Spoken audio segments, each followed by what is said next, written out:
কিছু কিছু নতুনকৈ মানে যিসকলে লেখা মেলা কৰে তেখেতলোকে কিন্তু কিছু কিছু মানে কিতাপত তেওঁলোকে গ্ৰন্থত এই কথাটো লিখিছে আৰু বিশ্লেষণো কৰিছে তাৰ ওপৰত আকৌ কৈছে যে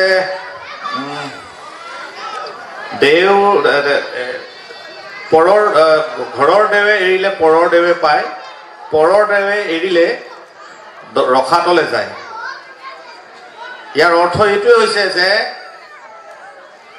আমাক মানে জীয়াই ৰখাৰ ক্ষেত্ৰত আমাৰ মৃতসকলৰ সম্পূৰ্ণ আশীৰ্বাদ আছে আৰু আশীৰ্বাদ লাগে আৰু পূৰ্বপুৰুষক যি জনগোষ্ঠীয়ে যি জাতিয়ে স্মৰণ নকৰে সেই জাতি আৰু বেছি দিন জীয়াই নাথাকে এই কথাটোকে আচলতে প্ৰতিপন্ন কৰিছে আৰু সেই তাৰেই কথা হ'ল যে আমি মেডাম মেফি যোগেদি আমি আহোম জনগোষ্ঠীসকলে আমি পূৰ্বপুৰুষক স্মৰণ কৰোঁ আমি কওঁ বছৰেকীয়া কোনোবাই কয় শ্ৰাদ্ধ ইত্যাদি বিভিন্ন মানে শব্দ বাক্যৰে এই অনুষ্ঠান মাংগলিক অনুষ্ঠানভাগিক আচলতে বিশ্লেষণ কৰে মূলত আচলতে পূৰ্বপুৰুষক স্মৰণ আৰু শ্ৰদ্ধা তৰ্পণ কৰা হয় যাতে তেওঁলোকৰ পৰা আশীৰ্বাদ আমাৰ বিচাৰি আচলতে মংগল কামনা কৰি তেখেতলোকক পূজা অৰ্চনা কৰা হয় বন্দনা কৰা হয় প্ৰাৰ্থনা কৰা হয় পূৰ্বতে মেডাম মেফি বিষয়টো কৈছে আমাৰ সভাপতি মহোদয়ে কেৱল মানে ৰস আৰু গাহৰি খোৱাৰ আচলতে সকাম বুলি কৈছিলে তাৰ আচল যিটো তাৎপৰ্য তাৰ যিটো গূঢ়াৰ্থ সেইটো আচলতে কোৱা হোৱা নাছিলে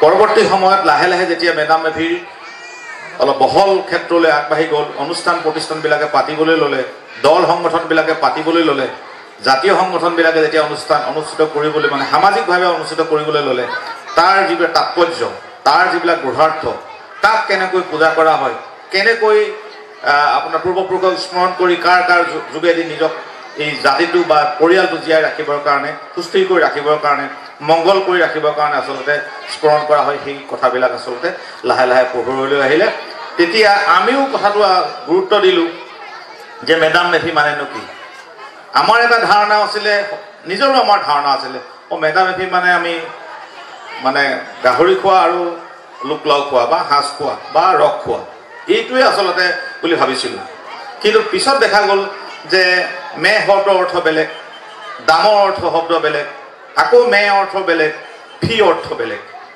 মে মানে হৈছে তৰ্পণ কৰা দাম হৈছে মানে মৃতকসকলক আকৌ মে অৰ্থ হৈছে তৰ্পণ কৰা ফি হৈছে দেৱতা মানে মৃতকসকলক ভাগে ভাগে তেখেতলোকক আমি বন্দনা কৰা হয় বা পূজা অৰ্চনা কৰা হয় তিনি পুৰুষলৈকে তেওঁলোকে দাম হৈ থাকে ঘৰৰ আশে পাশে থাকে মৰা যেতিয়া মৃত প্ৰথম পুৰুষৰ পৰা তিনি পুৰুষলৈকে ঘৰৰ আশে পাশে তেওঁলোক থাকে নিজৰ পৰিয়ালৰ মংগলৰ বাবে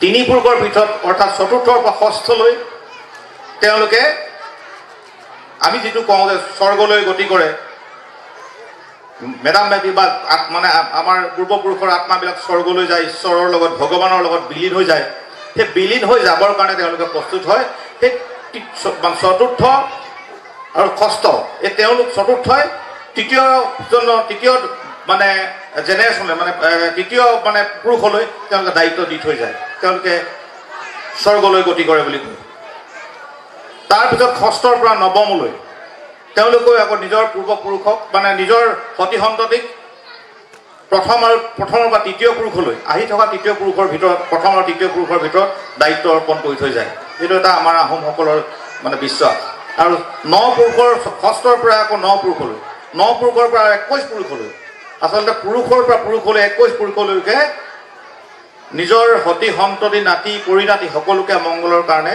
তেওঁলোকে তিনি পুৰুষক সম্পূৰ্ণ দায়িত্ব দি থৈ যায় আৰু তিনি পুৰুষে কি কাম কৰিছে কি কৰিছে নকৰিছে তেওঁলোকৰ ওপৰত দৃষ্টি ৰাখে গতিকে ইয়াৰ কথা আৰু বহুত কথা আছে সময় আছে এতিয়া সভাপতি মহোদয়ে 5 মিনিট সময় ক'লে আকৌ পিছত দুজন মানে মোক ক'লে আমাৰ সন্মানীয় বিষয় যে আপুনি অলপ বেছিকৈ ক'ব পাৰিব গতিকে মই দুইটা কথা মানে মিলাই আমি কথাখিনি ক'ব লাগিব আৰু বহুত বক্তা আছে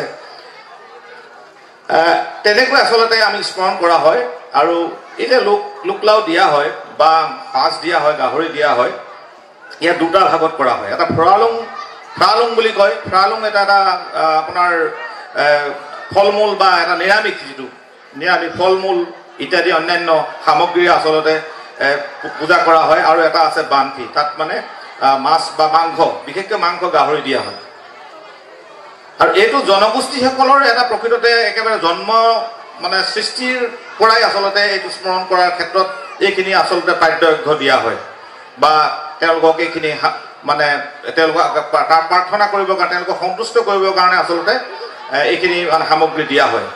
কিন্তু কিছু লোকে সমালোচনা কৰে যে তেখেতলোকে গাহৰি খায়, অমুক খায়, তমুক খায়, সাজ হয়। কিন্তু পৃথিৱীৰ যিমান গ্ৰীক সভ্যতা আপোনালোকে চাই, গ্ৰীকসকলে উচিৰিছ বুলি এগৰাকীক দুবাৰকৈ, বছৰটোত দুবাৰকৈ তেওঁলোকক স্মৰণ কৰোঁ। উচিৰিছ বুলি এখন তেওঁলোকৰ দেৱতা আছে। সেই দেৱতাজনক সুৰা দি পেলাই তেওঁলোকে মাংস দি পেলাই, আচলতে সুৰা আৰু মাংস দি পেলাই তেওঁক স্মৰণ কৰে। পৃথিৱী কিন্তু তেওঁলোক মানে আটাইতকৈ শ্ৰেষ্ঠ সভ্য জাতি। গ্ৰীক সভ্যতাৰ যদি আপুনি পাঠ্যপুথি পঢ়ে তেতিয়া আপুনি গম পাব উচিৰিছ বুলি এগৰাকী, মানে আমাৰ যেনেকৈ আমি দাম বুলি কওঁ বা ফি বুলি কওঁ, তেওঁলোকৰ সেই যিগৰাকী দেৱতা, সেই দেৱতাগৰাকী উচিৰিছ বুলি কয়। নামেৰে তেওঁলোকে মানে তেওঁৰ নাম উচিৰিছ। সেই তেখেতক তেওঁলোকে সুৰা আৰু মাংস দি পেলাই তেওঁলোকে পূজা অৰ্চনা কৰে বছৰটোত, তাকো দুবাৰ। আমি আকৌ আহোমসকলে বছৰটোত এবাৰে পূজা কৰোঁ মেডাম মে। বছৰিকে আমি এবাৰে পাতোঁ শ্ৰাদ্ধ, এবাৰে পূৰ্বপুৰুষক স্মৰণ আমি বছৰটোত এবাৰেই কৰোঁ। গতিকে ইংলেণ্ডতো চাব আপুনি, ইংলেণ্ডতো যদি চোৱা যায় পৃথিৱীৰ অন্যতম সভ্য জাতি, তেওঁলোকেও খেতিৰ চপোৱাৰ সময়ত গাঁৱত এগৰাকী বুঢ়ী গোসানীক আচলতে সুৰা দি পেলাই পূজা কৰে আৰু কিছুমান গীত গায়। যিবিলাক গীত আপোনালোকে মেডাম মেফিত আপোনালোকে বা অন্য তাই আহোমে আয়োজন কৰা কিছুমান আপোনালোকে অনুষ্ঠানত আপোনালোকে গীত মাত শুনিব। এই ঠিক তেনেদৰে ইংলেণ্ডতো তেনেকৈ গাঁও অঞ্চলত, তেওঁলোকে গ্ৰাম্য অঞ্চলত সেই গীতবোৰ গায় আৰু এগৰাকী বুঢ়ী গোসানীক তেওঁলোকে মানে স্মৰণ কৰে। গতিকে এই সুৰা আৰু গাহৰি বা সুৰা আৰু মাংস বা মাছ বা আমিষ আৰু নিৰামিষ যিটো কওঁ, এইটো পৃথিৱীৰ প্ৰায় দেশতেই চলে। গতিকে ইয়াক আকৌ বেলেগে সমালোচনা কৰাৰ কোনো প্ৰয়োজন মই নাই বুলি ভাবোঁ।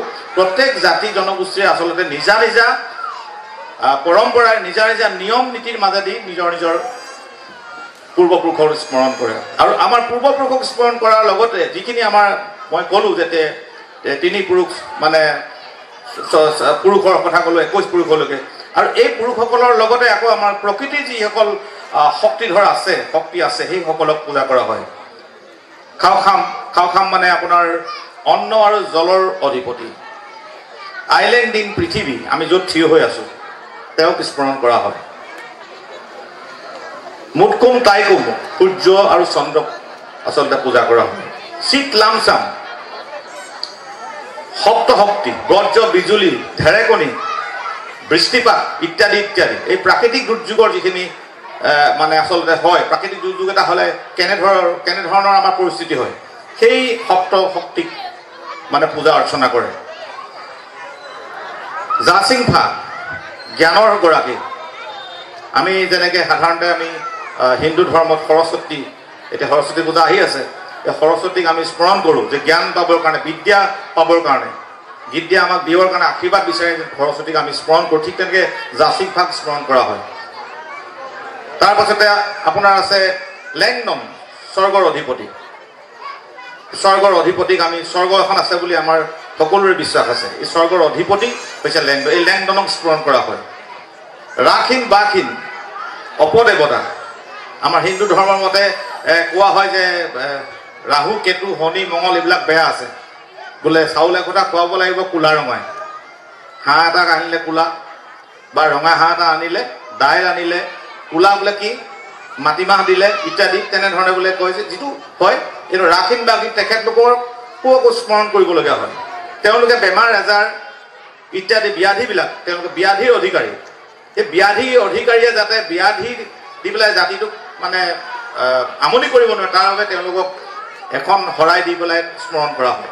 গতিকে বিভিন্ন পদ্ধতিৰে আচলতে জাতি জনগোষ্ঠীবিলাকে কৰে। ঠিক আছে, আহোমসকলেও ঠিক সেইদৰে এই প্ৰকৃতিৰ লগতে নিজৰ পূৰ্বপুৰুষক প্ৰথম পুৰুষৰ পৰা 21 পুৰুষলৈকে স্মৰণ কৰাৰ যিখিনি পদ্ধতি আছে, সেই পদ্ধতি বা সেই যিখিনি ৰীতি নীতি আছে সেইখিনিকে আচলতে মেডাম মফি বুলি কোৱা হয়। গতিকে মই 5 মিনিটতকৈ যথেষ্ট সময় বেছি হৈছে বুলি মই ভাবিছোঁ। সভাপতি নিৰ্দেশ মানি চলিব লাগিব। বা যি কি নহওক, আমি মেডাম মে ফি কৰিছোঁ, লাচিত দিৱস পাতিছোঁ, চুকাফা দিৱস পাতিছোঁ, অনুষ্ঠিত কৰিছোঁ যে এটা জাতিটোক আচলতে সজাগ কৰাৰ কাৰণে চেষ্টা কৰা হৈছে। জাতিটোক আচলতে আমাৰ যিটো উৎসাহ, জাতিটোৰ যিটো উদ্দীপনা, জাতিটোৰ যিটো শক্তি, শৌৰ্য, বীৰ্যক আচলতে আমি স্মৰণ কৰিব বিচাৰিছোঁ, মানে আগুৱাই নিব বিচাৰিছোঁ। এই কথাবিলাক এইকাৰণে কোৱা হৈছে যে মেডাম ফি এইকাৰণে পতা হৈছে যে আমাক আশীৰ্বাদ দিয়ক, আমাক মানে আমাৰ জাতিটোৰ যিটো উত্তৰণ, জাতিটোৰ ক্ষেত্ৰত যিখিনি আমাৰ শোষণ বঞ্চনা হৈ আছে, জাতিটোৰ ক্ষেত্ৰত যিখিনি আমি ঠগ প্ৰবঞ্চনাৰ সন্মুখীন হৈ আছোঁ, পদে পদে আমি আপোনালোকে জানে পদে পদে আমি ঠগ প্ৰবঞ্চনাৰ সন্মুখীন হৈছোঁ। আমি সজাগ হ'লে আমাক ঠগ প্ৰবঞ্চনা কৰিব নোৱাৰিব। চৰকাৰেতো কৰিছেই, বাকী অন্য জাতি জনগোষ্ঠীও আচলতে শোষণ, অন্য জাতি জনগোষ্ঠীয়ে আমাক শাসন ইত্যাদি ইত্যাদি বিভিন্ন ধৰণে, বিভিন্ন পদ্ধতিতে, বিভিন্ন দিশৰ পৰা আমাৰ 4টা দিশ আছে। 4টা দিশৰ পৰা আপুনি চাব 10টা 12টা 1000টা দিশৰ পৰা আমাক বিভিন্ন প্ৰক্ৰিয়াৰে এই জনগোষ্ঠীটোক আচলতে, আহোম জনগোষ্ঠীক আচলতে শোষণ আৰু শাসন কৰিবৰ কাৰণে চেষ্টা কৰিছে। আমাৰ সম্পত্তি কাঢ়িবৰ কাৰণে চেষ্টা কৰা হৈছে। এইবিলাক কথা পদে পদে আপোনালোকে পাই আহিছে। নিজৰ ক্ষেত্ৰত কোনোবাই যদি মানে হোৱা নাই, আনৰ ক্ষেত্ৰত হোৱাটো আপুনি নিজৰ হৈছে বুলি ভাবি আপোনালোকে নিজে মানে সজাগ হ'বৰ কাৰণে আচলতে কৰা হৈছে। আৰু এই মেডাম মে ফি বিষয়টো এনেকুৱা এটা মানে কথা যে এই জাতিটোক উত্তৰণ ঘটাবলৈ আমি নিজৰ পূৰ্বপুৰুষক স্মৰণ কৰিব লাগিব, শ্ৰদ্ধা কৰিব লাগিব। আৰু যি পৃথিৱী সৃষ্টি কৰিলে, যাৰ যোগেদি আমি নিজৰ মানে এই ধুনীয়া সুন্দৰ পৃথিৱীখন দেখিবলৈ পাইছোঁ, সেই পূৰ্বপুৰুষসকলক আমি যদি স্মৰণ নকৰোঁ, কেতিয়াও এটা জাতি মানে আগলৈ যাব নোৱাৰে আৰু এটা সময়ত স্তব্ধ হৈ যাব।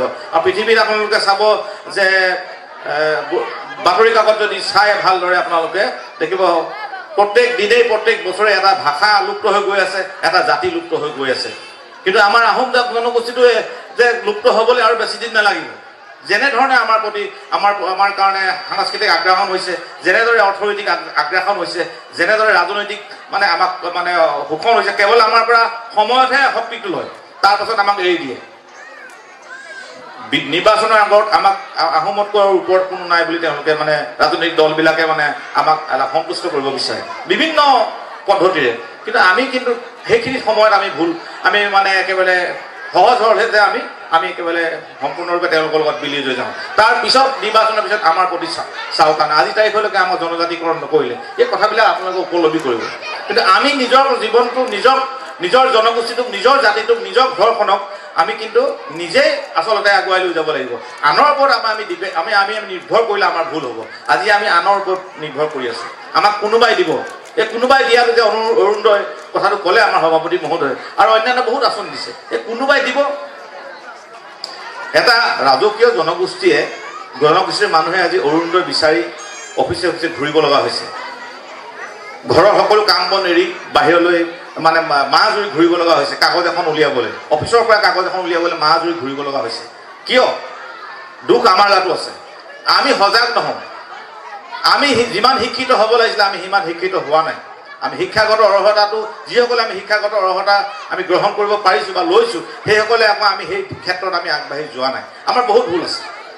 আৰু সেই ভুলৰ সুযোগ লৈছে, সহজ সৰলতাৰ সুযোগ লৈছে অন্য জাতি জনগোষ্ঠীয়ে, মানে টেঙৰ যিবিলাক চতুৰ জাতি জনগোষ্ঠীয়ে মানে সুবিধা লৈছে। চৰকাৰেও ঠিক সেইদৰে সমান্তৰালভাৱে সুবিধা লৈছে। মই ভাবোঁ মেডাম মে ফিৰ আমাৰ পূৰ্বপুৰুষৰ আশীৰ্বাদে আমাৰ জনগোষ্ঠীটোক আগুৱাই নিয়াৰ ক্ষেত্ৰত আশীৰ্বাদ প্ৰদান কৰক, মংগল কৰক। কিন্তু অধ্যয়নৰ আমাৰ নতুন প্ৰজন্মই অধ্যয়ন কৰাৰ বহুত প্ৰয়োজন আছে। একেবাৰে শেষলৈকে চূড়ান্ত পৰ্যায়টোলৈ অধ্যয়ন কৰিব লাগিব। অধ্যয়ন নকৰিলে আমি জ্ঞান বিচাৰি নাপাম। আৰু জ্ঞানী নহ'লে আমি সদায় এই পুৰুষে আমাক যি প্ৰবঞ্চনা, যি শোষণ, যি বঞ্চনা কৰি আছে, আমাক তাৰ বলি হৈয়ে থাকিম।